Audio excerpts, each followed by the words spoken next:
Rejoice and be glad in it. I was definitely in a spiritual mood as the praise team was singing, and then I heard "Stand By Me," and if they hadn't put that last change in there, Jesus, I would have gone back to my earlier years when I was singing that song to other people for other purposes. Great song by Ben E. King, and thanks to the music group. Give them a hand for a marvelous job. So I have a series of slides. I'm not sure if they're going to show or not. If not, then I'll just talk.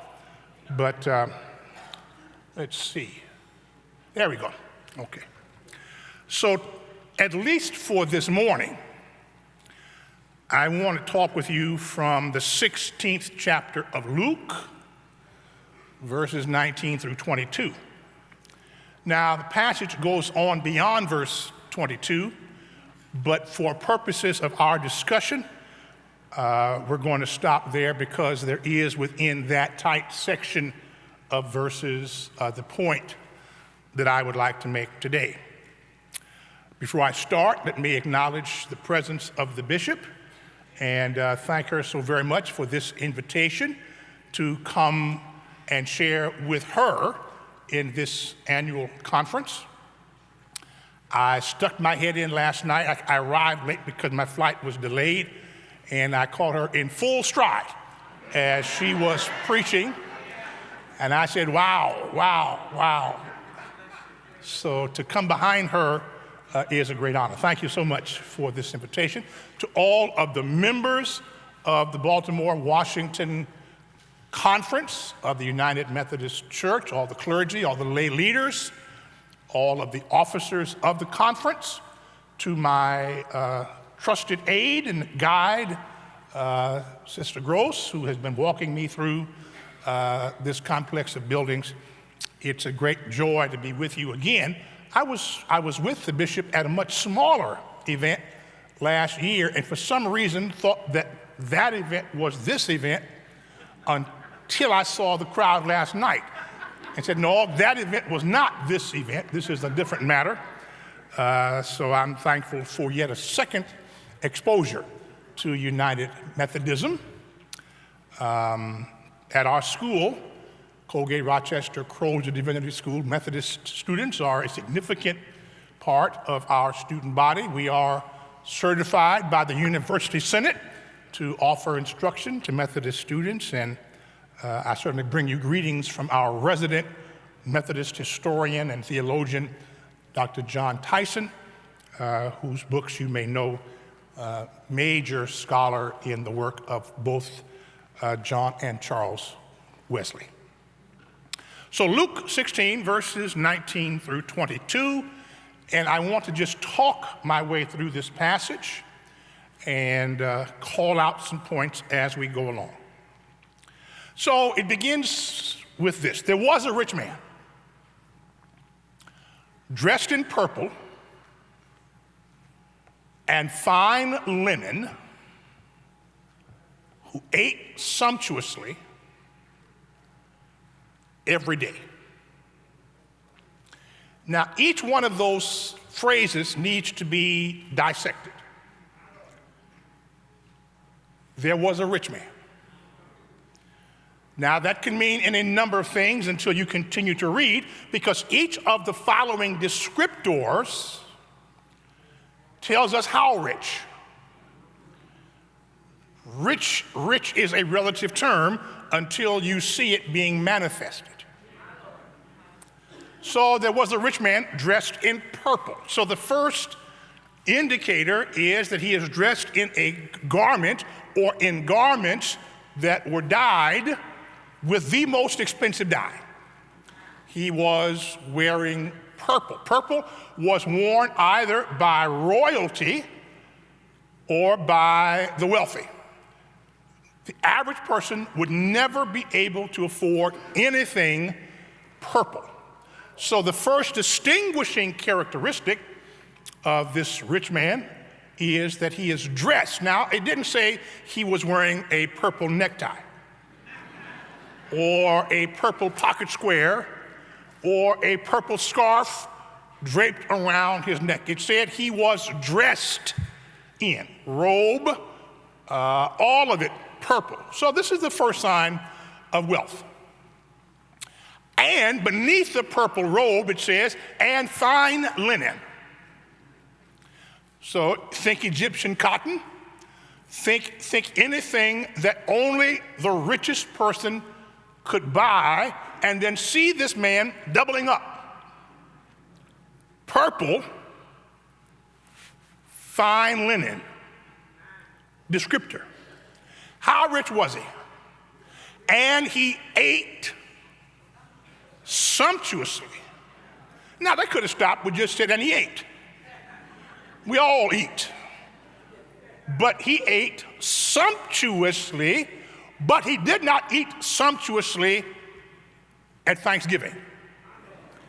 I eat sumptuously at Thanksgiving. I eat sumptuously for Christmas. I do not eat sumptuously every day, but as a sign of his extravagant wealth, he ate sumptuously. He ate to the full of the finest foods every day. There was a rich man. How rich? Dressed in purple and fine linen, who ate sumptuously every day. It goes on. At his gate, not his front door. You could not get to his front door without first getting past his gate. Think gated community. Think guard booths. Think secured properties where one has to be buzzed not into the front door, but onto the grounds of the property itself. How rich? Dressed in purple, fine linen, ate sumptuously every day, and at his gate. And on that phrase comes the contrast. At his gate, they laid a beggar named Lazarus. I want you to begin to see this contrast and this coexistence. There was a rich man, so rich that everything he did was exorbitant. What he wore, what he ate, where he lived. And at his gate, they laid a beggar named Lazarus. How miserable was Lazarus' condition? It says, first of all, they laid him at the gate. He could not walk.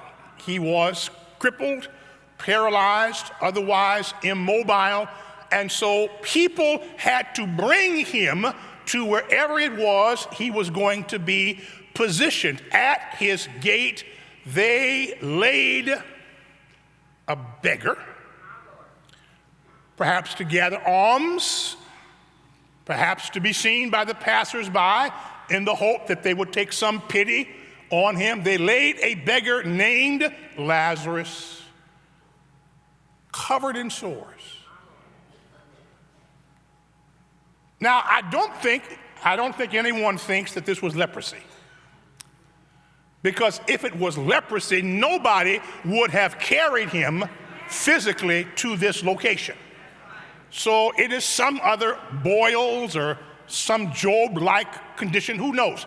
But from head to toe, he is not covered in purple. He is not covered in fine linen. He is covered in sores. And the text says, and the dogs came and licked his sores. Now, I remind you that in the Greek language, there are two words for dogs. One is with reference to very small, tiny, not so much household pets, but tiny animals whose existence is tolerated. The other word is for scavengers, animals that live off of the garbage heap. This word for the dogs are scavengers. So here's the visual that Luke wants us to appreciate. The dog that is licking the open sores on the body of Lazarus is using the same tongue that had been used to eat out of the garbage heap. Is Lazarus better off or worse off? Because a scavenger dog is licking the open sores on his body with whatever are the remnants of the garbage heap. So let me just reset the stage. Side by side, there was a rich man dressed in purple and fine linen, who ate sumptuously every day at his gate. Scene change. They laid a beggar named Lazarus, covered in sores, who would have eaten the crumbs. This works best in Greek, but it works just as well in English. Catch the tense. Who would have eaten the crumbs. It didn't say he ate the crumbs. It didn't say he was too proud to eat the crumbs. It didn't say he refused the crumbs. It said he would have eaten the crumbs that fell from the rich man's table. He didn't want to come and sit at the table. He didn't want a full meal. He would have been content to eat the crumbs from the rich man's table. If the crumbs had been offered, he would have eaten the crumbs. He wasn't looking for a ham hock. He wasn't looking for a side of beef. He would have been content with the crumbs that fell from the rich man's table.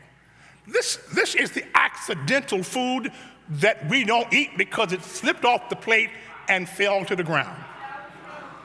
This is the stuff in the really fancy restaurants where someone comes with a little silver or gold thing and scrapes along the table to get all the crumbs off the table and then dumps them in his lap or into her napkin, and they just take this. That's what Lazarus would have eaten.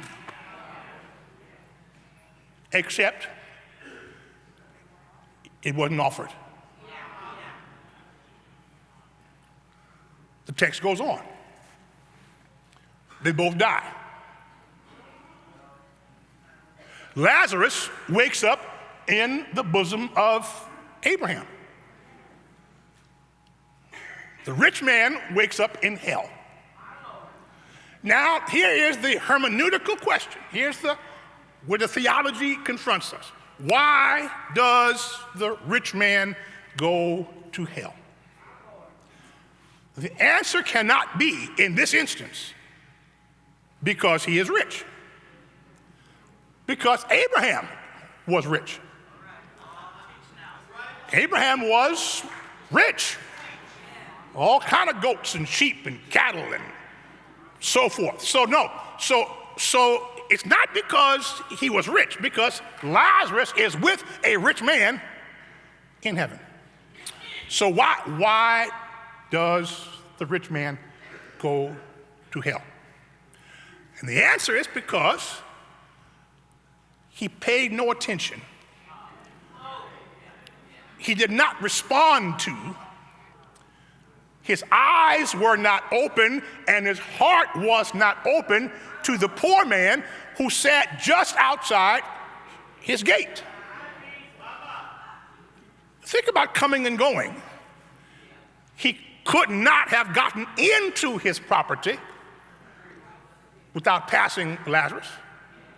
He could not have gotten out of his property without passing Lazarus, who, by the way, would have eaten the crumbs that fell from the rich man's table. The rich man went to hell because he did not pay attention to the condition of poverty and desperation just outside his door. I give you two comic characters to visualize this issue of not paying attention to the poverty, the need, the want, and sort of the contrast of affluence on the one hand and abject poverty on the other. The first is from the comic strip Garfield, Sunday version. I read the comic strips every day. I don't mind confessing. I'm old enough now not to apologize for reading the comic strips. I sometimes start there, or sometimes I start on the headlines, which is also a comic strip some days. But in Garfield, on a Sunday, it's 6 panels. So you have time to tell a story. So on the first panel, this is the Sunday just after Thanksgiving some years ago. Garfield is seated alone at a table in front of a Thanksgiving banquet. Now this is a cat eating turkey and dressing and rolls, and he's got a goblet, and the sign of aroma is wafting up from the plate. That's the first panel. It's Garfield by himself, feasting. Second panel is Odie the dog. It's chained up in the backyard to a post with an empty food bowl and an empty water bowl. And it's snowing. In the third panel, you get a look at Odie from Garfield's point of view. You're looking out the window, as it were, over the shoulder of Garfield, and you look at the poor condition of Odie the dog. So here, over the shoulder, all the food for Garfield, out the window, poor Odie, chained to a post in the snow, no food, no water. Third panel. Fourth panel, Garfield gets up and approaches the window, and one's heart begins to soar. One of two things is now about to happen. Either Garfield is going to hand a drumstick out the window to Odie, or even better, he's going to invite Odie to come in and join him at his table. Fourth panel. Fifth panel, Garfield shuts the drapes.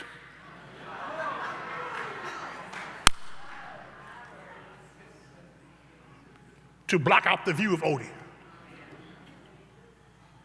Sixth panel, Garfield is now back at his seat and says to himself,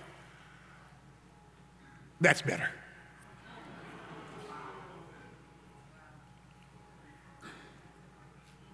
He saw Odie.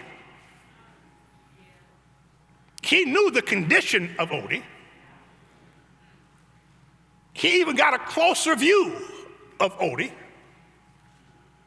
But instead of responding to what he saw, because he closed his heart, if not his eyes, he was prepared to close the draperies so as not to see what was just outside his gate. In Charlie Brown, standard comic strip, first panel, Charlie Brown is walking down the street. He is in a wintry scene, wearing a coat, hat, scarf, gloves, boots. He is so warm that the comic writer has rays of heat coming up out of his head. He's just covered in warmth. Second panel is Snoopy walking toward Charlie Brown, and he is also exposed to the bad weather, and he is depicted as having icicles hanging from his ears and hanging from his nose, and he is so cold that the letters BR, BR, BR, brr, are coming up out of his head. Here's a contrast. Charlie Brown, warm to the point of almost perspiration. And Snoopy, cold to the point of hypothermia. Third panel. They meet, and Charlie Brown says to Snoopy, in the words of the book of James, "Be warm."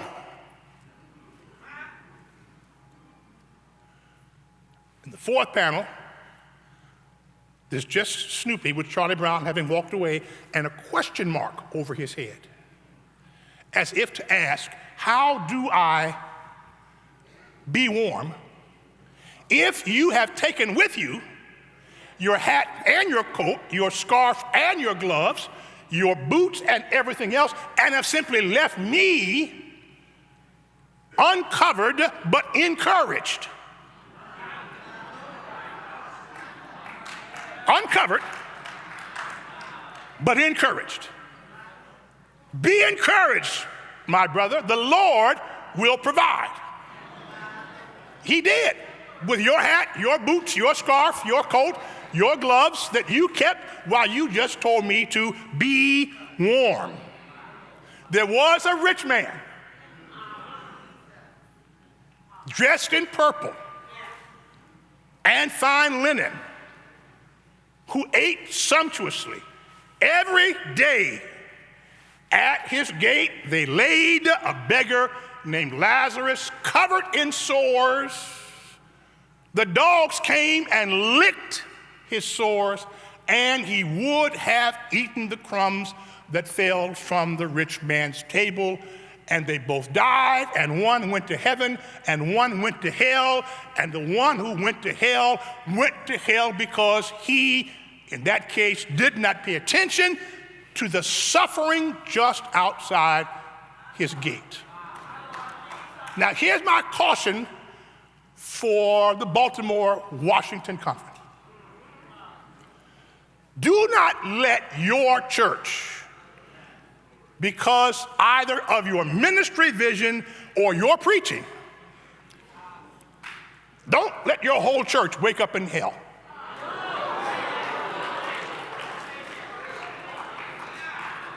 And you will say, well, but we were good Methodists.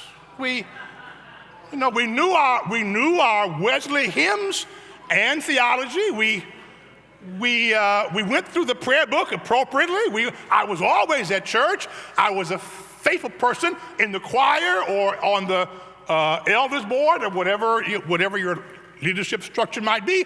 Why am I in hell? It is not because of your ritual.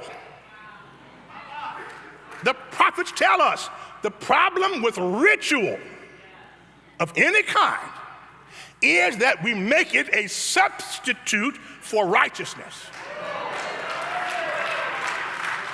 And we applaud ourselves for the perfection of our ritual.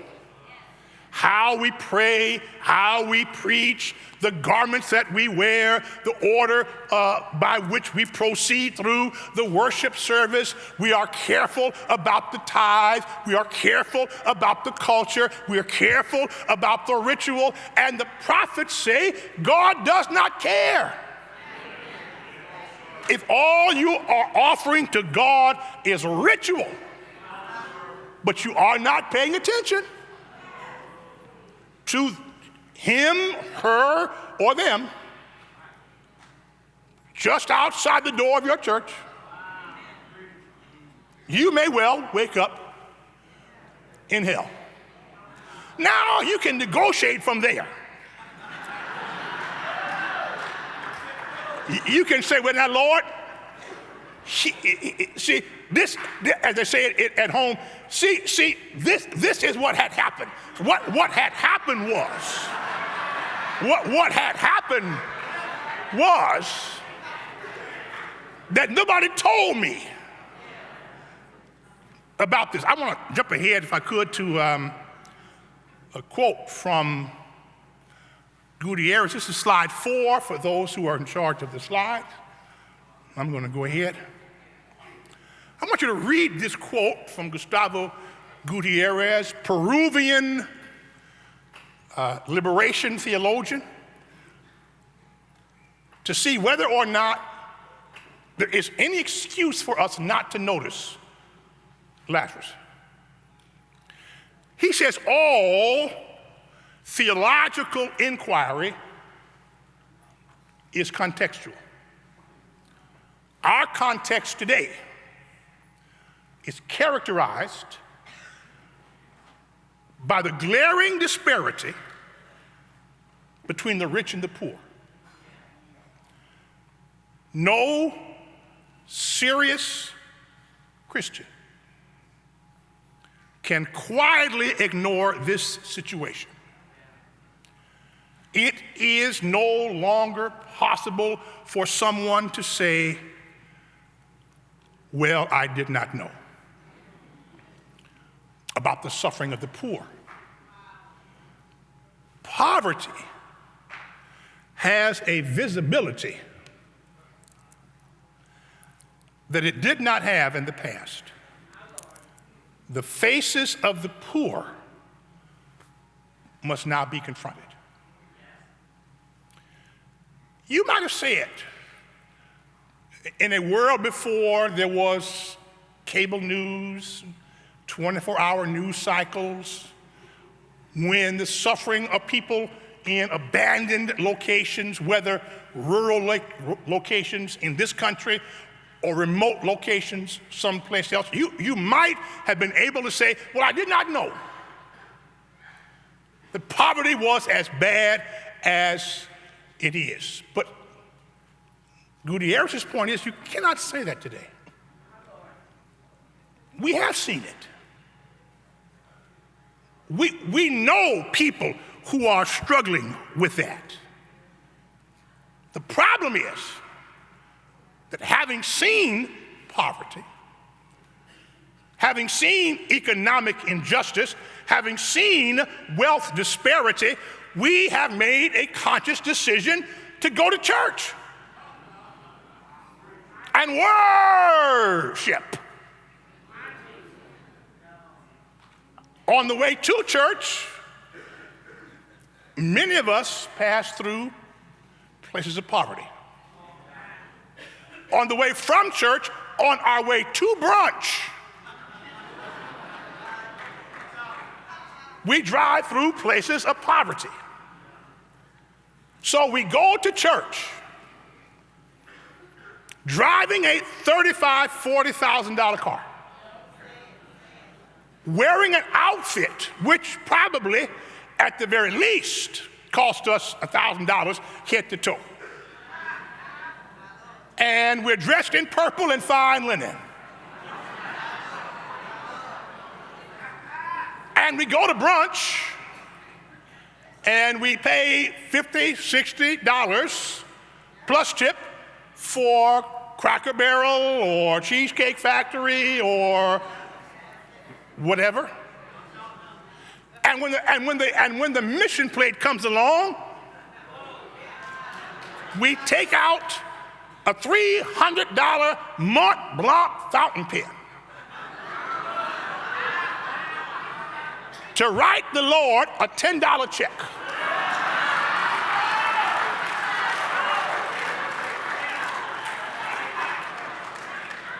And comfort ourselves by saying, I made a sacrificial gift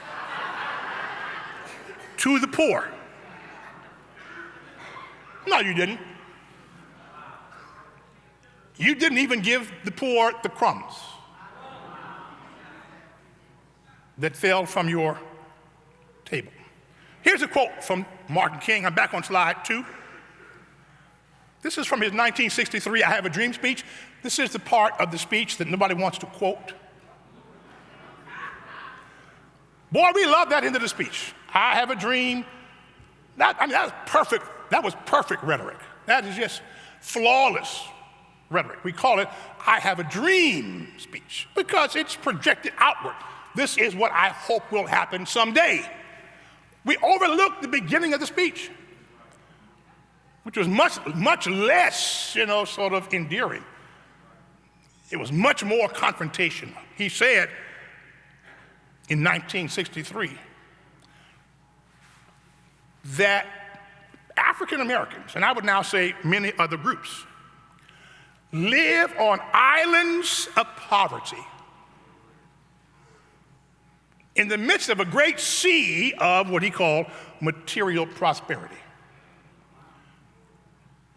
Some folks live on islands of poverty, surrounded by a great sea of material prosperity. Now, I want to take that phrase and flip it and suggest the following: that many churches and their congregants are an island of prosperity, surrounded by a great sea of poverty.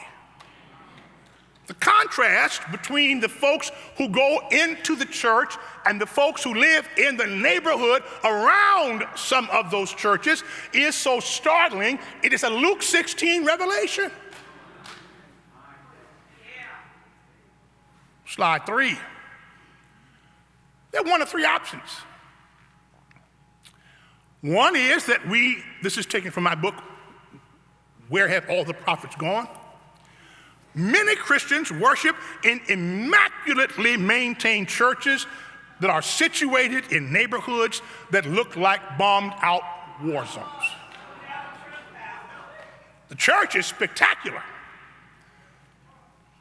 The folks inside are, by and large, if not well off, at least not living a starvation life. But look outside the door. Go 1 mile from your church. No, 1 block, if you have an inner city church. Or many Christians drive from the suburbs to churches located within a community that has been ravaged by poverty, drug trafficking, the loss of industry. So you don't live there anymore, you moved out.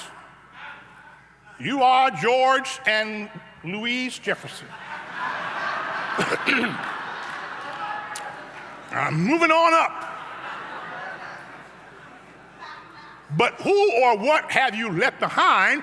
And since you are drawn to your local church, you go back every Sunday. And the contrast is where you live versus where you worship. But are you seeing the people and the predicament in which they live? Or 3, you've just given up on the city altogether. Not only have you moved to the suburbs, but you moved your church there too. So that there is no possibility that you will ever have to confront that poor soul at your front gate because he can't get there. I I have a friend, a dear friend, still, who moved the church from a neighborhood in Cleveland to a place that is an outer ring suburb, so far off the road that you can't get Lazarus there. And I think that was the point. I want to be in a place where I will not be bothered by, troubled by, confronted by, worried by the uncomfortable notion that I have to see those people. I don't know where your church is. I don't know your proximity to Lazarus. All I know is you cannot say that you do not know. Slide 5. Steele Gutierrez, this in bold print is the source, the American Magazine, which is a Roman Catholic publication. An active concern for the poor is not only an obligation for those who feel a political vocation. All Christians, not all clergy, all Christians, not all Baptists, all Christians must take the gospel message of justice and equality seriously. Christians cannot forego their responsibility to say a prophetic word about unjust economic conditions. Poverty poses a major challenge to every Christian conscience. Now, let's stop there. Does it? Does the state of poverty for people in your neighborhood, in your city, in your state, in your country, in the world, does it pose a problem for your conscience? When you see it, are you troubled? When you are asked to respond to it, are we generous? Or are we like there was a rich man dressed in purple and fine linen who ate sumptuously every day? At his gate, they laid a beggar named Lazarus, covered in sores, who would have eaten the crumbs that fell from the rich man's table, and the dogs came and licked his sores. When I was a youngster, they used to say that the dog had a name. His name was Moreover, because the text says, moreover, the dog came to lick the sore. So his name was not Rover, it was Moreover the dog. Here is one of these synoptic patterns. Here's a reference that both Mark, Matthew, and Luke all decide to retain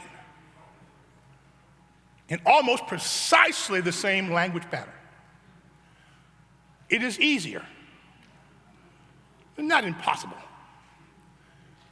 It is easier for a camel to go through the eye of a needle than for someone who is rich to enter the kingdom of God. Not impossible, but it's hard, particularly in our culture, in our country, in our society, where the accumulation of wealth becomes part of our self-definition, and where we pride ourselves on our ability to outgrow the circumstances of our birth.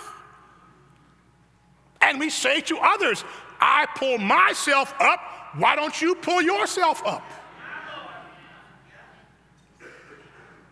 So we cut programs. We cut back on the ways by which persons historically could have pulled themselves up and simply say, make it on your own. How'd you make it?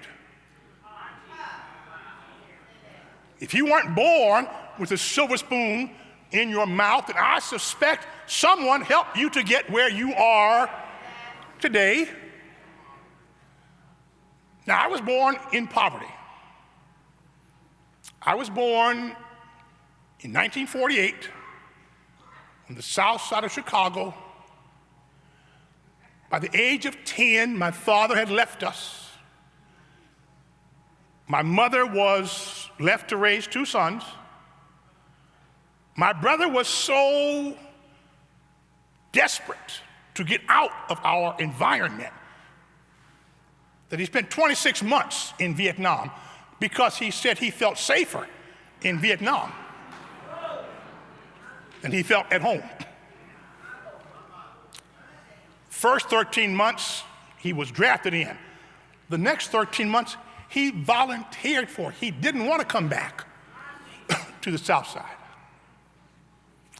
I was 4 years younger. I was in high school. I was about to graduate, and I went to see my high school guidance counselor to find out what she thought I should do next.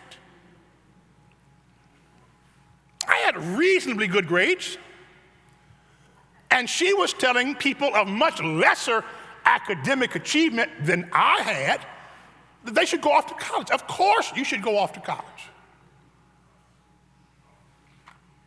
But when I got in there, she said to me, well, now, Marvin, you know, you don't really have what it takes to make it in college. You don't have a college-level brain. You would make a good car mechanic, a good carpenter. No disrespect to mechanics or carpenters. We need more of them. But I was being told that that was the maximum level of my potential. Therefore, don't aspire for anything more. So she was feeding me a diet of underachievement. I went home and told my mother, 5'2",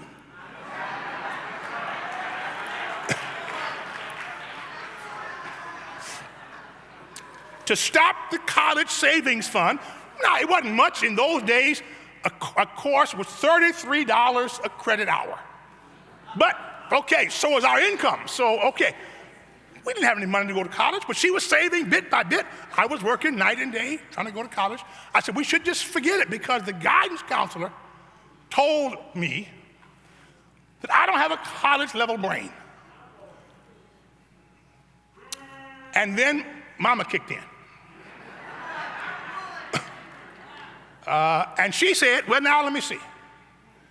I don't remember that the guidance counselor has a vote on this.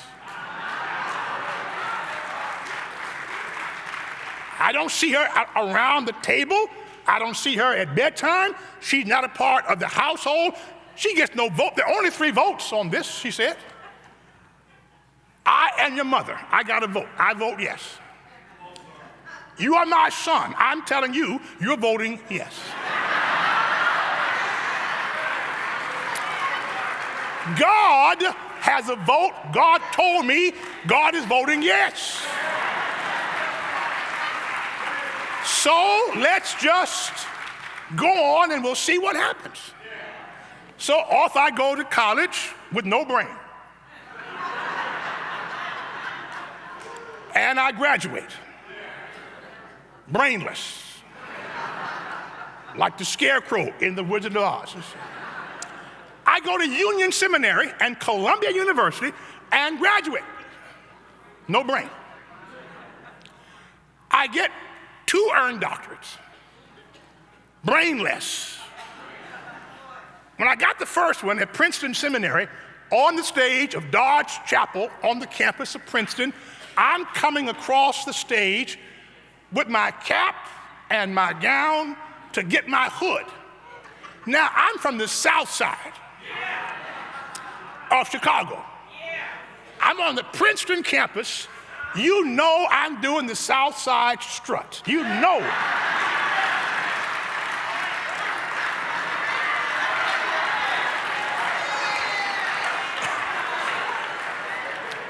I would have put the Temptations to shame on that day. But while I'm strutting across the stage to get my hood, out of the corner of my eye, I see my mother walking to the end of the stage. Now, she is the only mother over there. Nobody else's mother. All the other mothers are seated as they should have been in the audience. Here's my mother coming to the stage. So, I get my hood and I continue my stroll, and I get to the staircase and I said to her, why are you here? Why are you standing here? She said, I want to ask you something. I said, what do you want to ask me? Where is the guidance counselor?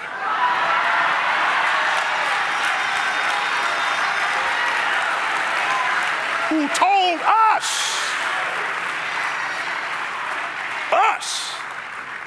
that we do not have a brain for college level work.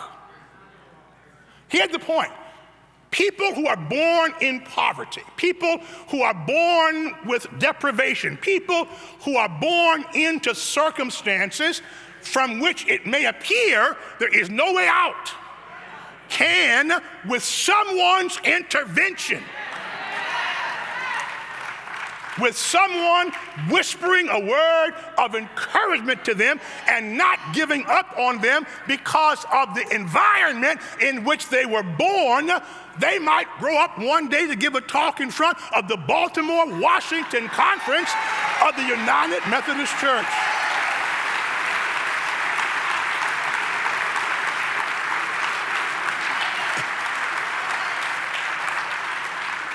And Luke 16 is a challenge to you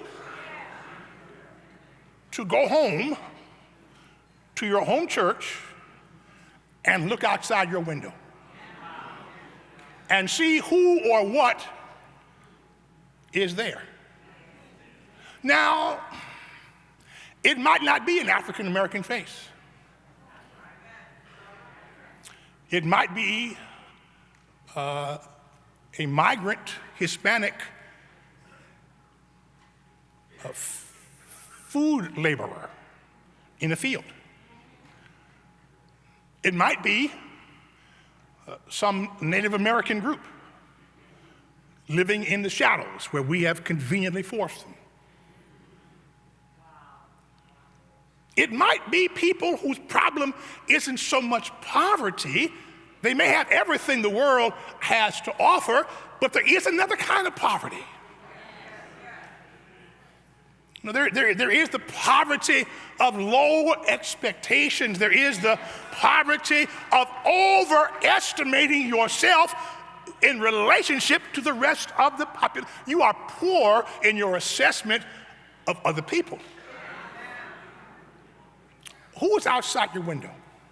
Or have you just moved? So folks can't get to you till they get past your gate.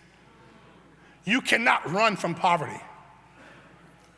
Folks who are impoverished will survive on a job or at our expense. Don't blame people who do what they think they have to do to survive from day to day. Blame the conditions in the richest country in the history of the world that allow this, slide six.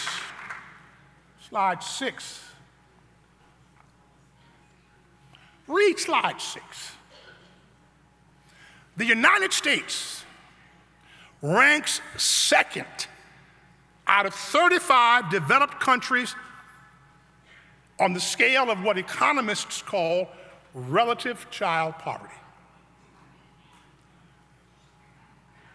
23.1% of children in this country live in poverty. White children, black children, Asian children, Hispanic children. 23.1% of all children. The only country with a worse poverty level than the United States of America is Romania. Of 35 countries, did you know?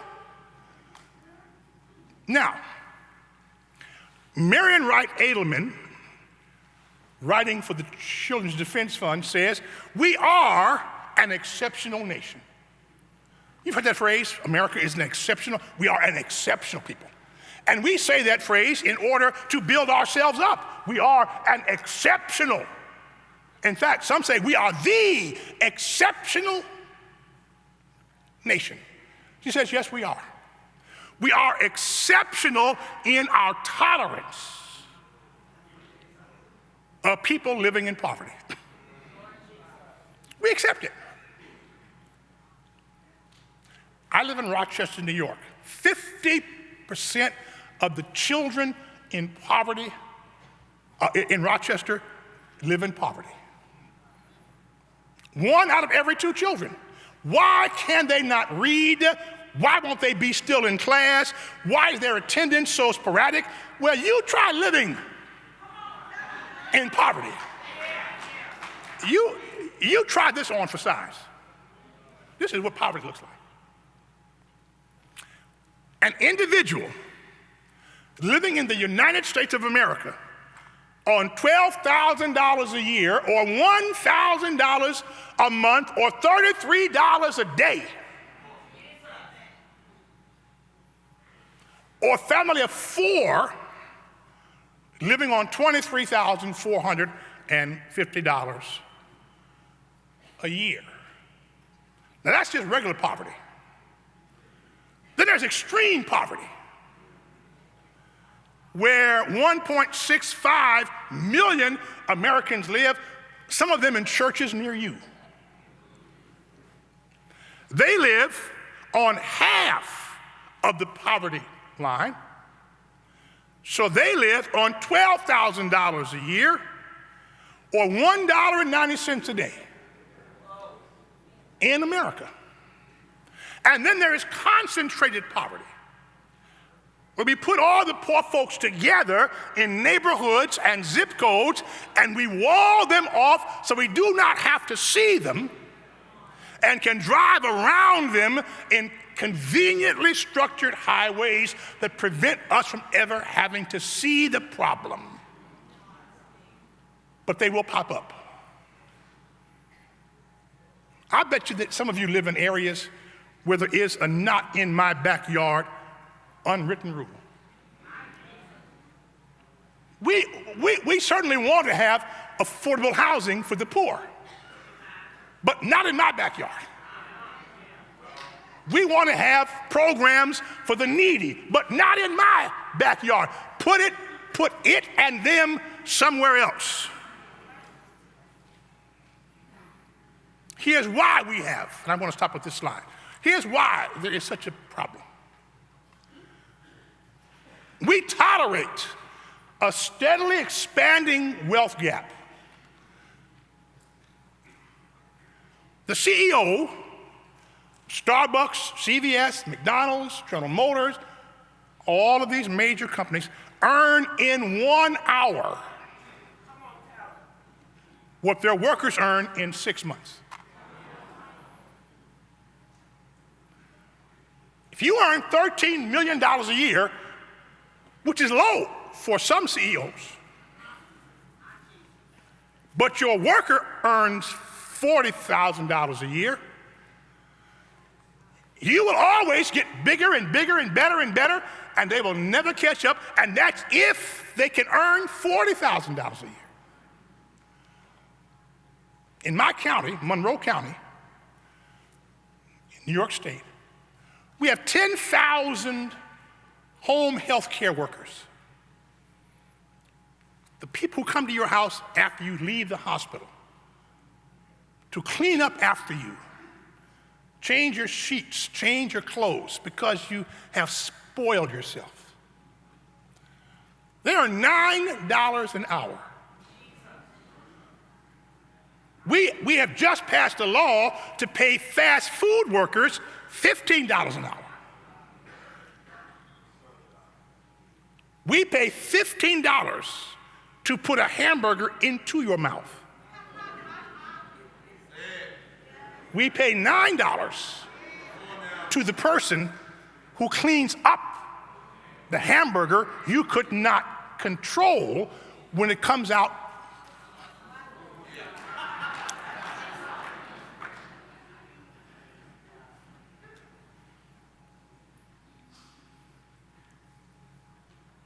Poverty is our challenge.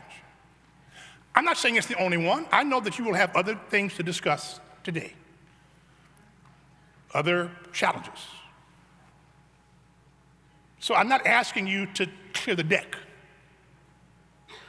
What I'm saying to you is whatever you end up with on matters of human sexuality, wherever you come out on that, who you will ordain, who you won't ordain, your business. Just know that the rest of us in the Christian world are having the same debate that you are. But for the moment, I don't want to deal on that. I want to say, whatever you end up with on that issue, this one will still be here.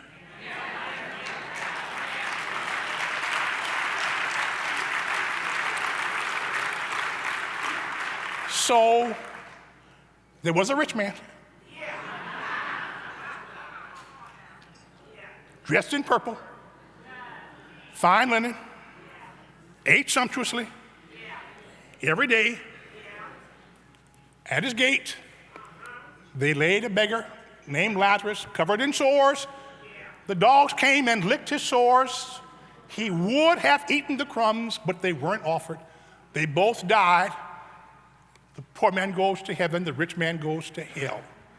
Please do not let you or your church wake up in hell.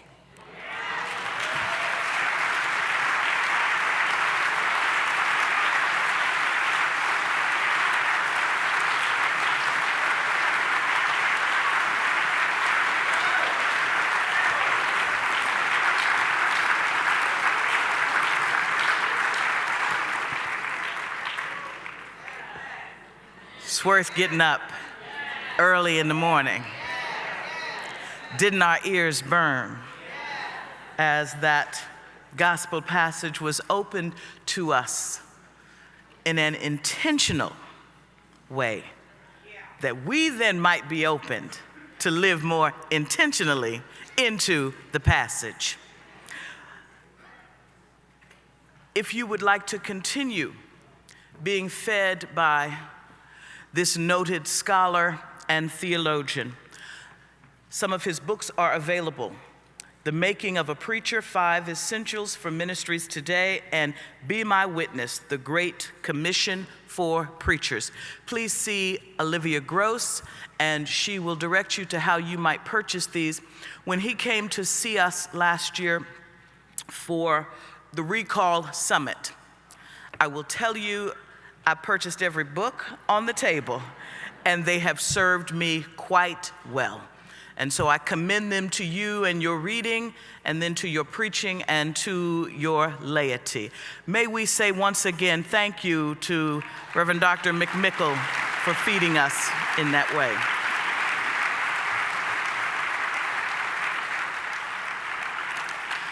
Beloved, as we begin to transition and move into our time of holy conferencing, I would ask those who are participating in the Samoan circle process to please meet me to what is your right, my left of the dais, please.